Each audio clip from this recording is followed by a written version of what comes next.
మాలల సింహ గర్జనతో Secunderabad parade grounds దద్దరిల్లింది. రాష్ట్ర నలుమూలల నుంచి తరలి వచ్చిన మాలలు సింహగర్జన సభను విజయవంతం చేశారు. ఇంతకీ మాలల డిమాండ్స్ ఏంటి? సభ పెట్టడానికి కారణాలేంటి?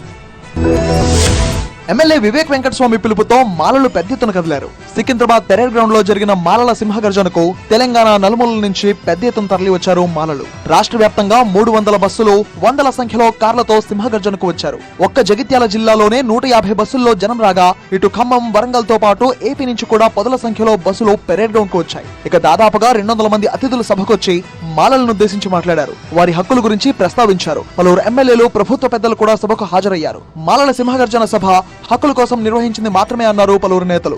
మాలలు ఎవరికీ వ్యతిరేకం కాదన్నారు. ఎస్సీ వర్గీకరణపై కేంద్ర ప్రభుత్వం పునరాలోచించాలని కోరారు. అందరూ కలిసిమెలిసి ఉండాలన్నదే మాలల ముఖ్య ఉద్దేశమని తెలిపారు. అలాగే మాలల ఆత్మగౌరవంపై దాడి జరుగుతుందని అభిప్రాయపడ్డారు దళిత మేధావులు. ఎవరెన్ని కుట్రలు చేసినా తాము ఎప్పటికీ ఐకమత్యంతోనే ముందుకెళ్తామన్నారు. గతంతో పోలిస్తే మాలల్లో ఐక్యత మరింత పెరిగిందంటున్నారు. మాలలను టార్గెట్ చేస్తూ ఇతరుల అవకాశాలను కాజేసి దోపిడీదారులుగా చిత్రీకరించే ప్రయత్నం చేస్తున్నారంటూ ఆగ్రహం వ్యక్తం చేశారు. మొత్తంగా తమ సత్తా ఏంటో చూపించేందుకు ఈ సింహగర్జన సభ అంటున్నారు మాలలు. జై మాల, జై జై మాల.